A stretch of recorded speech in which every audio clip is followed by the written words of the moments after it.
DEA Chief of Operations James Capra told senators this January that legalization, quote unquote, scares us and is reckless and irresponsible. Is it really? Is it? It's cutting down on cartel crime. It's creating a whole bunch of tax dollars that can be used for, well, I mean, you know, the deficit is higher than it's ever been in the recorded history of deficits. We could use money anywhere we can get it. And so, despite the fact that it's becoming legalized, decriminalized, whatever you want to call it, all over the place, the DEA, according to their chief of operations, James Capra, are continuing to crack down on marijuana. Now, you may or may not be familiar with the Sinaloa cartel. Cast your mind back to the Fast and Furious scandal, where basically for information on other cartels, the DEA sort of agreed to look the other way with regard to Sinaloa. Well, it's the Sinaloa farmers that are bitching about pot not being worth what it was. It's worth 1/4 of what it used to be. They say, oh, God, I wish the legalization would go away. And all of a sudden, you have the chief of operations of the DEA saying, ooh, legalization of marijuana is scary. Is it really? Seems a lot less scary than potentially ending up being made a drug mule for the Sinaloa cartel, or ending up with your head in a bowling ball bag, or letting a Mexican drug cartel have a stranglehold on 1,000 U.S. cities. But whatever. I think the idea of legalized weed is a little less scary than all of that. And so it's just a weird situation where the DEA has a historic relationship with the Sinaloa cartel, and the agency's fury over legalized marijuana almost seems like the DEA wants to crush the legal weed market in order to protect the interests of their cartel friends. Almost seems like that. Almost, possibly, maybe, allegedly.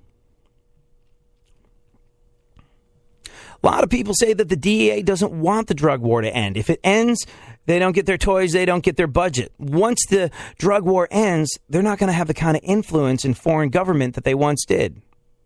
I'm not an Alex Jones-style conspiracy theorist, but where there's smoke, pun absolutely intended, there's probably a certain amount of fire.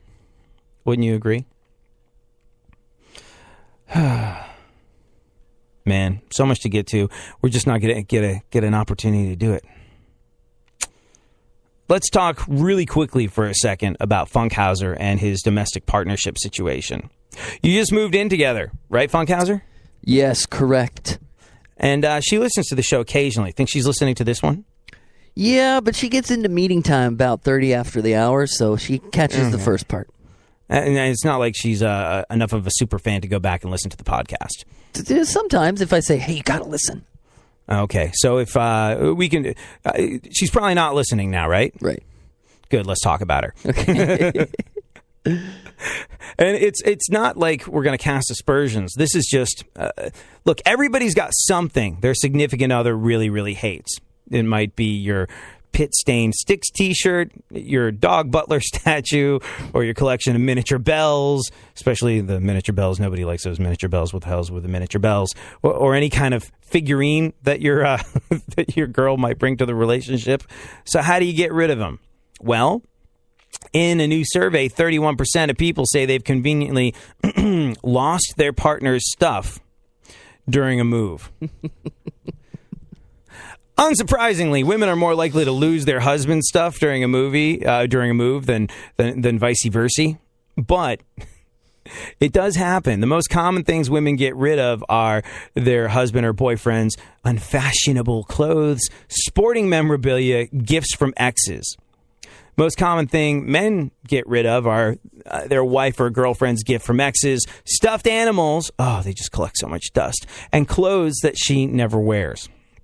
Now then, Funkhauser, having recently moved, do you think that your ex made anything go? Your current made any of your ex's stuff go away, or just anything at all? Things that maybe a shirt she did not care for. No, I mean I did that myself when it was time to change the style. I was living in like 2002. So recently I upgraded, so it wasn't with like your chain wallet and your Jinko jeans. Yeah, but no. I did get rid of something of hers, though. She has this wreath that she made out of a book. And, it's an important book or whatever, and it's a nice-looking wreath or whatever, and she made it herself. But I saw it in a picture of her with her ex, it's in the background. Mm-hmm. And now every time I look at this dang wreath, that's all I see is the picture of the ex, the former life before I was involved, So that slowly moved to a place in the house that was, far removed, and then suddenly, I wonder where it went. Oh, really?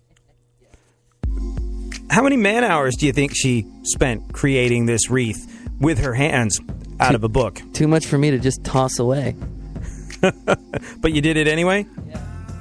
That's very interesting. Have an awesome one. We'll be back. Oh, we'll be back on Monday. We'll do it all over again. You're the bestie best for being part of our radio family. Funkhauser and I thank you.